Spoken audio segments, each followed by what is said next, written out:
Hello students, welcome to our third year class of optimization techniques. इसमें आज हम एक नया चैप्टर स्टार्ट कर रहे हैं जो चैप्टर है डुअलिटी पे। तो सबसे पहले तो इस डुअलिटी की डेफिनेशन से अपन स्टार्ट करते हैं कि what is duality is all about. तो डुअलिटी जो है अपने रेखिक प्रोग्रामिंग समस्या लीनियर प्रोग्रामिंग प्रॉब्लम के टाइम पे जब हमने सबसे पहला स्टेप लिया था कि हम प्रॉब्लम को फॉर्मुलेट करते थे और प्रॉब्लम को फॉर्मुलेट करने के बाद उसका ग्राफिकल मेथड से सॉल्यूशन निकालते थे। और ग्राफिकल मेथड से सॉल्यूशन निकालने के अलावा अपन जो है उसको सिंप्लेक्स मेथड से भी सॉल्व करते थे। ठीक है। तो कई ऐसी प्रॉब्लम हो सकती हैं जिनका अगर आपने ग्राफिकल सॉल्यूशन निकालना चाहा तो वो इतनी आसानी से ना निकले, या फिर अपन चाहें कि अपन इसका जो है सिंप्लेक्स मेथड यूज़ करके अपन सॉल्यूशन निकाल लें तो भी इतनी आसानी से ना निकले। तो एक दूसरी जो एक टेक्निक डिवाइस की गई जिससे प्रॉब्लम का सॉल्यूशन जो है थोड़ा और आसानी से प्राप्त किया जा सकता है। तो मतलब जो इंट्रोडक्शन है डुअलिटी का वो तो सिर्फ इतना ही है कि डुअलिटी में ऐसा कुछ अपन करते हैं, पर असल में डुअलिटी क्या है वो मैं यहाँ पे जो लिखा है उसको एक्सप्लेन करता हूँ कि प्रत्येक रैखिक प्रोग्रामन समस्या सदैव एक अन्य रैखिक प्रोग्रामन समस्या से संबंध रहती है जिसे उस समस्या की ड्यूअल प्रॉब्लम कहते हैं, और जो ओरिजिनल प्रॉब्लम होती है उसको प्राइमल प्रॉब्लम कहते हैं। तो सबसे पहले तो ये दो डेफिनेशन आप लोग याद रख के चलें। पहली तो है ड्यूअल प्रॉब्लम। तो ड्यूअल प्रॉब्लम को किस तरह डिफाइन करा है कि हर एक रैखिक प्रोग्रामन समस्या लीनियर प्रोग्रामिंग प्रॉब्लम जो होती है उससे एक और लीनियर प्रोग्रामिंग प्रॉब्लम एसोसिएटेड होती है, ठीक है, जिसको ड्यूअल प्रॉब्लम कहते हैं। और जो ओरिजिनल लीनियर प्रोग्रामिंग प्रॉब्लम थी उसको हम प्राइमल प्रॉब्लम कहते हैं। ठीक है। तो प्राइमल प्रॉब्लम जो हमने शुरू में हमने फॉर्मुलेट कर ली, एक जो है हमको वर्ड्स में जो क्वेश्चन दे रखा है उसको हमने फॉर्मुलेट करा, तो वो मैथमेटिकली फॉर्मुलेट करा उसको, तो वो प्राइमल प्रॉब्लम बन जाएगी। और इस प्राइमल प्रॉब्लम से एसोसिएटेड एक और प्रॉब्लम होती है जिसको उस प्रॉब्लम की ड्यूअल प्रॉब्लम कहते हैं। ठीक है। तो ये दो डेफिनेशन आपको याद रखनी है और समझना भी है। फिर उसके बाद एक और चीज है, यदि मूल समस्या का हल इष्टतम हल ज्ञात है तो उसकी द्वैतीय समस्या का हल सुगमता से ज्ञात किया जा सकता है। अगर हमको प्राइमल प्रॉब्लम का सॉल्यूशन पता है, ऑप्टिमल सॉल्यूशन पता है, तो हम ड्यूअल प्रॉब्लम का सॉल्यूशन आसानी से निकाल सकते हैं। और अगर ड्यूअल समस्या का हल ज्ञात है तो हम जो है क्या कर सकते हैं, प्राइमल प्रॉब्लम या मूल समस्या का हल इजीली फाइंड आउट कर सकते हैं। इसको हम कहते हैं प्रिंसिपल ऑफ डुअलिटी। यानी प्राइमल प्रॉब्लम अगर सॉल्यूशन पता है तो ड्यूअल प्रॉब्लम पे जा सकते हैं, उसका सॉल्यूशन फाइंड आउट कर सकते हैं इजीली। अगर ड्यूअल प्रॉब्लम इजीली सॉल्व हो रही है तो उसको कर लें तो प्राइमल सॉल्यूशन हम निकाल सकते हैं उसका। तो ये दोनों रेसिप्रोकेट करेंगी चीजें आपस में। ठीक है। उसके बाद द्वैत सिद्धांत का कथन कीजिए। ये वाली जो है एक क्वेश्चन आया हुआ, तो ये द्वैतता का सिद्धांत प्रिंसिपल ऑफ डुअलिटी इसको कहते हैं। फिर उसके बाद आता है द्वैती समस्या का फॉर्मुलेशन ऑफ ड्यूअल प्रॉब्लम। तो सबसे पहले इसके लिए क्या करते हैं, सर्वप्रथम समस्या को मानक रूप में व्यक्त करते हैं। मानक रूप में व्यक्त करने का मतलब सारे constraint should be greater than equal to 0। सारे वेरिएबल्स जो है x1 x2 जो भी लेते हैं अपन xyz greater than equal to 0 होने चाहिए। तो अब सम्मित सबसे पहले एक आती है सिमेट्रिक ड्यूअल प्रॉब्लम। कैसे इसको फॉर्मुलेट करना है प्राइमल प्रॉब्लम से वो हम देखने की कोशिश करेंगे। तो सबसे पहले क्या बात कही गई है, जब मूल समस्या के प्रतिबंध में केवल लेस देन इक्वल के चिन्ह हो, ऐसे चिन्ह हो, जो कंस्ट्रेंट्स थे ना इक्वेशन जिसको हम बाद में बना करके सॉल्व करते थे, वो जो इनइक्वलिटीज थी उनमें सारे चिन्ह कैसे होने चाहिए, लेस देन इक्वल के चिन्ह होने चाहिए। तो चिन्ह हो तब इसकी द्वैती, तब इसको द्वैती को सम्मित द्वैती समस्या कहते हैं। तो जो ड्यूअल प्रॉब्लम बनेगी उसको क्या कहेंगे, it is symmetric dual problem. फिर मूल समस्या तथा द्वैती समस्या में सम्मित संबंध होता है तब हम आद्य और द्वैतीय समस्या निम्नलिखित तरीके से निरूपित करते हैं। तो पहले सिमेट्रिक संबंध होना चाहिए उनमें। तो सिमेट्रिक डुअल प्रॉब्लम क्या कि सारे के सारे मूल समस्या में जो चिन्ह होने चाहिए वो लेस देन इक्वल टू के हों, तब हम इसकी symmetric dual problem find out कर सकते हैं। ठीक है, अब अपन आगे चलते हैं। तो आगे आद्य समस्या, कोई हमने प्राइमल प्रॉब्लम ली जो इस तरीके के रूप की थी। कैसी थी? देखो ZP जो हमने लिखा है ये जस्ट टू डिनोट के प्राइमल प्रॉब्लम है। ठीक है, ZP क्यों लिखा हमने? इसको बताने के लिए कि ये प्राइमल प्रॉब्लम है, तो ZP लिख दिया। देखें यहाँ पे आप, ये ZP पढ़ा। C1x1 C2x2 CNxn ये अपन जानते ही हैं। अधिकतम करो, ऑप्टिमाइज क्या करना है हमको? मैक्सिमाइज करना है। फिर ये हमारी कॉन्स्टेंट्स की इक्वेशंस हैं, सारी दे रखी हैं n इक्वेशंस। तो सारे चिन्ह आप देख रहे होंगे इसमें किस टाइप के हैं? यहाँ पर सारे चिन्ह जो है लेस देन इक्वल टू के साइन है। ठीक है, और फिर सारे ये क्या जो वेरिएबल्स हैं x1 x2 x3 so on xn तक, ये सब ग्रेटर देन इक्वल टू 0 है। तो ये हमारे पास एक प्राइमल प्रॉब्लम है।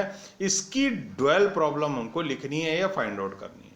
तो सबसे पहले जो ये प्राइमल प्रॉब्लम दी हुई है उसको अपन मैट्रिक्स फॉर्म में इस तरीके से लिख सकते हैं। अधिकतम करो ZP C1 से लेके Cn तक, और x1 x2 xn ये कॉलम वेक्टर बन जाएगा और ये रो वेक्टर बन जाएगा। जब इसको अपन एक्सटेंड करेंगे इन दोनों को, तो हमको ये वाली सारी इक्वेशंस मिल जाएंगी। ठीक है, प्रतिबंध क्या कह रहे हैं? सॉरी, ये वाली अधिकतम करो वाला हमको पोर्शन मिल जाएगा, हमारा ऑब्जेक्टिव फंक्शन मिल जाएगा। किससे? इससे ऑब्जेक्टिव फंक्शन मिलेगा। उसके बाद जो ये इनइक्वालिटीज थी उसको हम इस फॉर्म में लिख देंगे। तो देखो जब इसको इससे मल्टीप्लाई करेंगे तो ये वाली लाइन मिल जाएगी, less than equal to B1 मिल जाएगा। फिर सेकंड टाइम हम क्या करेंगे?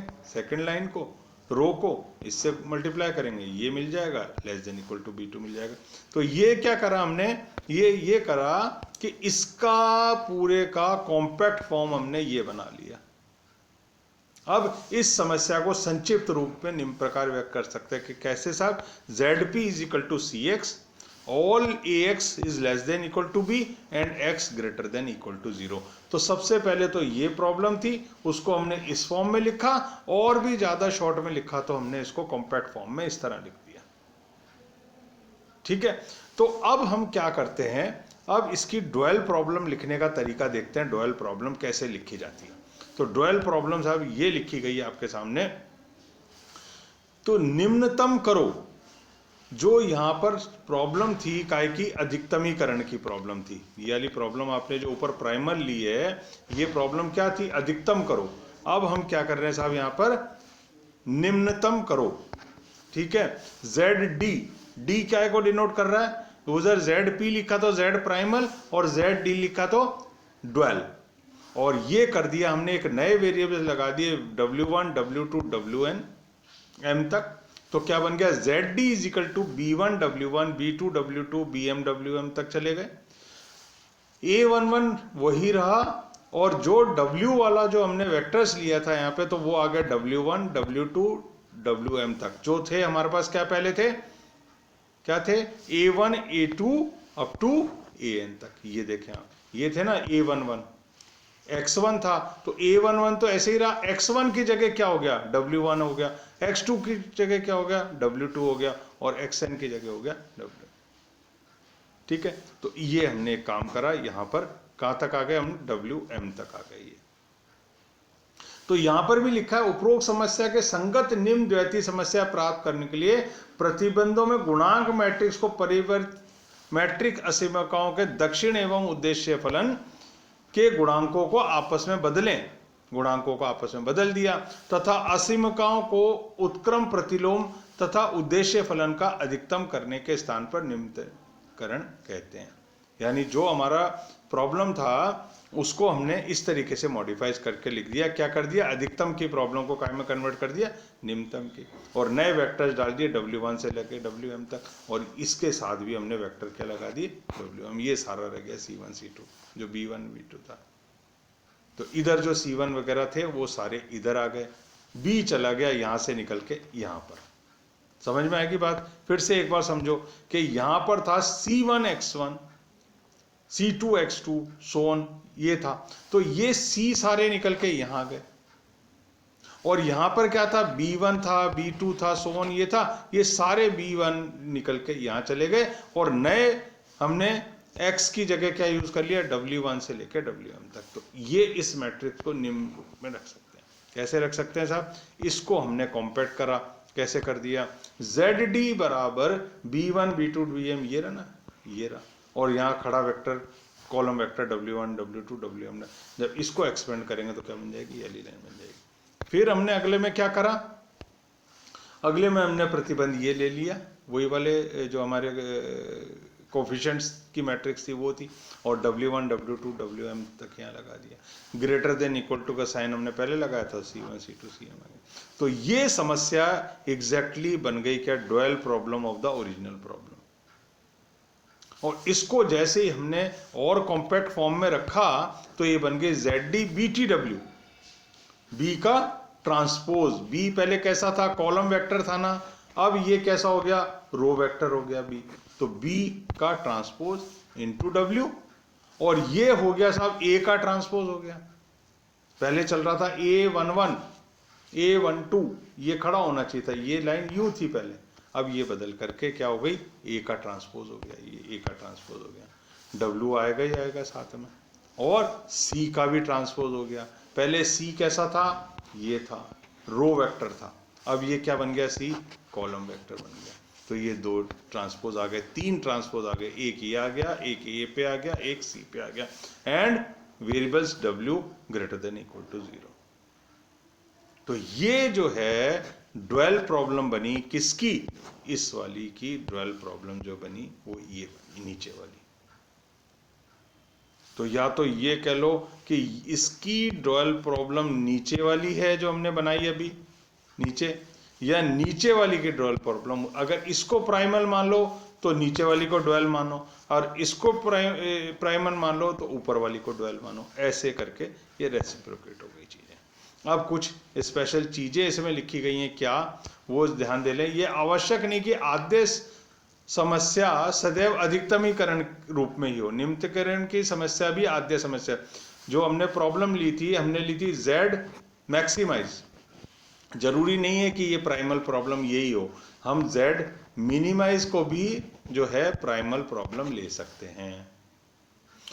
फिर सेकंड क्या, उपरोक्त आद्य समस्या तथा द्वैती समस्या के रूपों से स्पष्ट है कि द्वैती में चरों की संख्या आद्य में प्रतिबंधों की संख्या के बराबर तथा द्वैती में प्रतिबंधों की संख्या आद्य में चरों की संख्या के बराबर होती है। ठीक है, ये चर कौन कौन से हैं, इधर W1 से लेकर Wm तक चर है।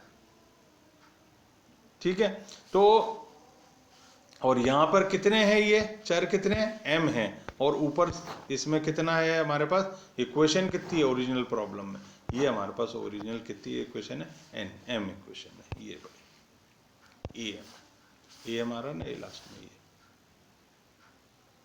ठीक है, तो यहां पर चरों की संख्या क्या है, C1 C2 up to Cn, और वहां पर चरों की संख्या क्या है, W1 W up to Wm, ये है।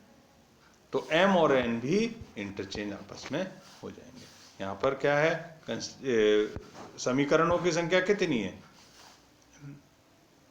समझ में आ गई बात, m है, तो वहां पे चरों की संख्या m हो जाएगी। वहां इक्वेशन की संख्या टोटल कितनी है, यहाँ पे n, यहाँ पर n है, तो वहां पे चरों की संख्या n हो गई ऊपर। यहाँ पर कितनी है, चरों की संख्या कितनी है, यहाँ पे चरों की संख्या n है, तो ये इंटरचेंज हो जाएगी। तो ये दो खास बातें हैं जो हमको डुअलिटी के बारे में याद रखनी है। और सबसे बड़ी बात ये याद रखनी है कि अगर ये प्राइमल प्रॉब्लम है तो उसकी डुअल प्रॉब्लम जो है इस तरीके की बनेगी।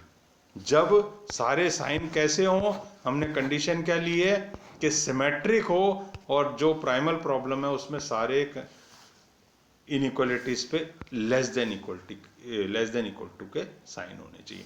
तो ये सिमेट्रिक डुअल प्रॉब्लम जो है इस तरीके से लिखी जाती है। जो फाइनली हमको रिजल्ट मिला वो क्या मिला, ये मिला यहाँ पर। तो ये ध्यान देने वाली बात है, इसको आप थोड़ा सा दिमाग में बिठा लें कि किस तरीके से हम जो है इसकी ड्वेल प्रॉब्लम पहले लिख ली।